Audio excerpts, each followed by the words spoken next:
Hey, what's up everyone? Again, it's me, Venice Kukilia, and right now I will be presenting once again my understanding and my learnings, but this time on the second topic for my first module.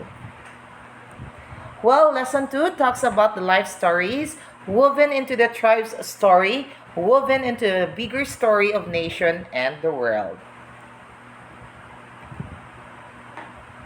Alright, for the introduction, for the past 30 years, a major focus of Episcopal Commission on Indigenous Peoples has been struggle of indigenous communities for their ancestral domains and human rights issues, and more recently in the articulation and assertion for indigenous peoples education. Education has always been identified priority concern with the indigenous peoples apostolates, formulating their own programs or interventions depending on the availability of resources and other considerations. These initial interventions, however, were very similar to those that have been done by religious congregations who have worked in some indigenous communities before the institutionalization of SZIP. So as you can see, I have colored it yellow para ma-highlight yung Episcopal Commission and Indigenous Peoples and the Indigenous Peoples Apostolates. Ano nga ba yung ESEP at yung EPA? Okay. But sila na-include doon sa mga gawain ng mga... But yung mga gawain nila ay nai-include yung mga IP communities. Who are this? Ano ba to sila? Okay, yun yung kilalanin natin ngayon. Okay, but before that, we just have to know, since we are talking about the indigenous people, how can we help them in terms to education? How can we extend this form of education to them, not to compromise their belief and their culture? So it's very rightful to know even a very basic information about them. So I'll do a research, and this is what I found out. The indigenous peoples in the world. So there are 370 million indigenous peoples in the world. It is about 5% of the world's population. They speak about 7,000 languages, and they are about 5,000 cultures. So it is truly diverse. Culture is truly diverse. Now, how about the Philippines? The indigenous peoples in the Philippines. The Philippines is a culturally diverse country with an estimated 14 to 17 million indigenous peoples belonging to 110 ethno-linguistic groups. They are mainly concentrated in Luzon, okay, Cordillera Administrative Region, 33%, and the 61% for IPs in the Philippines are found in Mindanao. Well, let us get to know ESEP or ECIP and EPA. What is Episcopal Commission in Indigenous People? When we say Episcopal, that refers to bishops or priests. So when we say Episcopal, they are clergy or they are workers from the church. So they are the people from the church. Okay? The purpose for Episcopal Commission and Indigenous Peoples are the following. Number 1, shall work for and with indigenous peoples in their effort. First, to secure justice for themselves. Second, to protect their ancestral lands. And third, to preserve their cultural heritage. Number 2, shall foster among Christian majority a greater awareness of and appreciation for the indigenous peoples in order to help in lessening, if not totally eradicating, prejudices against them. And 3, shall undertake specific programs for the realization of the above functions with the approval of the bishop concerned and in collaboration with the respective indigenous peoples apostolate. So parang ESEP is a bigger picture, and under ESEP is the EPA or the Indigenous Peoples Apostolates. So I'll try to make a research, and I found a lot of Facebook pages na EPA Malay-Balay, EPA Cagayan, EPA ganito, ganito, ganyan. So they are these churches who volunteered to look out, to find for help kung may maitutulong in preserving and protecting the culture, the belief, the tradition of our indigenous peoples dun sa kanilang mga lugar. Now, the indigenous peoples apostolates focuses on programs in a certain locality. They identify the needs of a certain indigenous group, such as land security. We also have the food security, education system, and recognition of their rights to participate in the civil government. Alright, so number 2, like ISEP, this 2 is led by the church or a group governed by bishops or priests. Ayan, so naiintindihan natin that these are religious people. And to be exact, ISEP is under one of the programs under the Catholic CBCP, Catholic Bishop Conference of the Philippines, or Conference of, basta CBCP, yun yun. Okay. Now, also, as I promised in my first video, let us talk about the EPRA law. What is EPRA? Oo, naririnig natin ba to? Nakakarinig na ba tayo nito? Or this is something unfamiliar to us?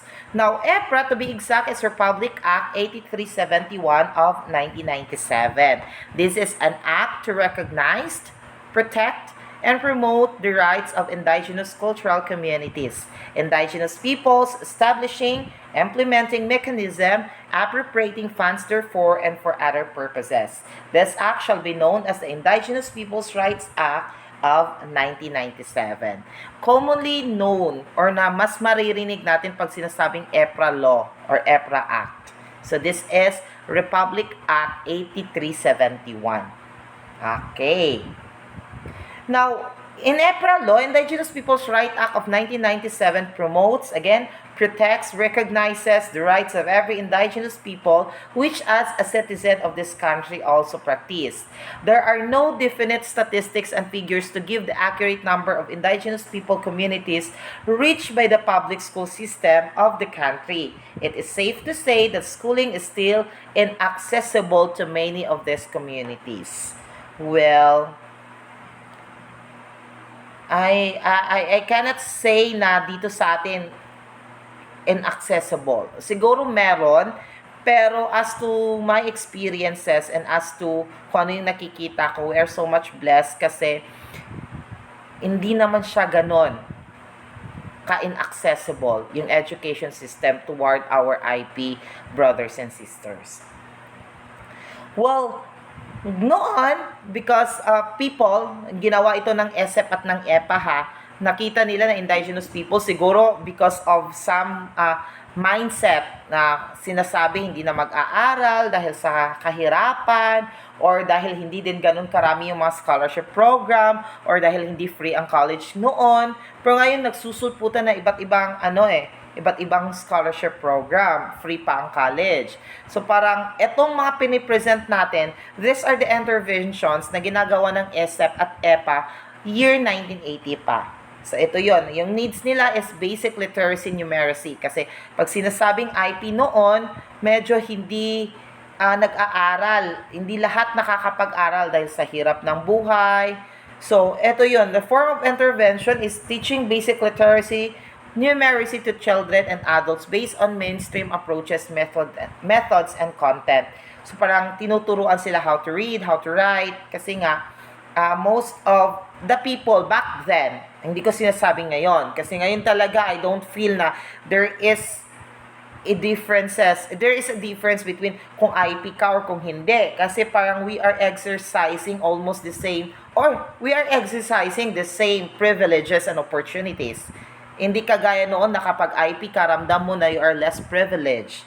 Kasi yun yung nararamdaman nila at yun din yung pinaparamdam ng mga tao. Kasi yung mga tao dati hindi pa na-educate. Hindi din sila na-educate on how to deal with the IP people. Well, the periodic trainings, it is the livelihood or the health. It's the provision of adult-based training. It's a provision of adult-based training based on mainstream approaches and content. Support to enter school. It refers to scholarship program. And schools. Provision of infrastructure. The personnel. And everything. No? Everything. Paaralan, providing of schools, and everything. Those are the interventions. But after quite many years that have passed, they found out that the intervention should be modified. Some interventions were modified by contextualizing the content of the lesson. For example, nag-build sila ng church, ng school doon. They have the teachers, but yung ginagamit na context ng lesson is somewhat hindi relatable doon mismo sa community. So they're trying to change the context. Instead of saying A as in apple, hindi naman lahat nakakakilala ng apple. Hindi naman lahat nakakakita ng apple kasi nasa indigenous community ka nga. So they're trying to introduce what is present in the environment. Instead of saying A as an apple, A for atis, A for avocado.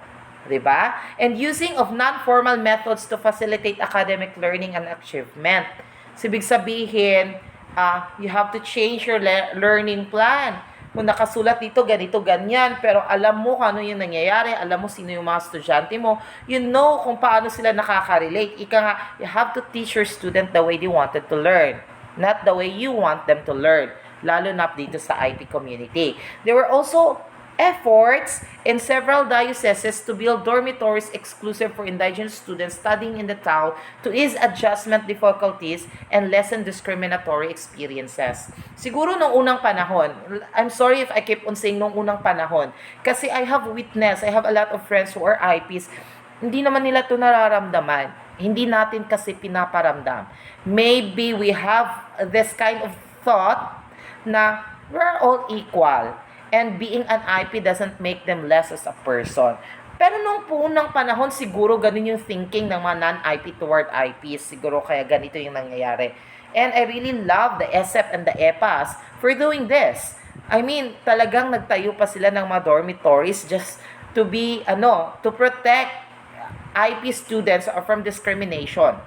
Imagine kung ano yung mga interventions ginawa nila para lang magkaroon ng education. Kasi pag nabully yan, ayaw papasok yan ang dating, hindi rin nakakapagtapos ng pag-aaral. I mean, the ESEP and the EPAS are doing everything during this time to make interventions, and they found out that their interventions are not enough. That's why they modified it until such time that nagtayo pa talaga ng mga dormitories exclusive for our IPs, brothers and sisters, para at least hindi na maramdaman yung discrimination. And para at least some of them makakagraduate, makakapagtapos. And hindi ko na sinali, pero ayun dito sa nabasa ko, the success of those students are also the success of their ESEP and EPAS who helped them done things like that way.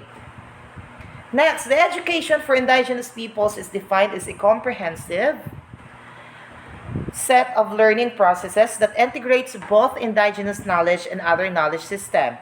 It is education that builds in the people's culture and experiences,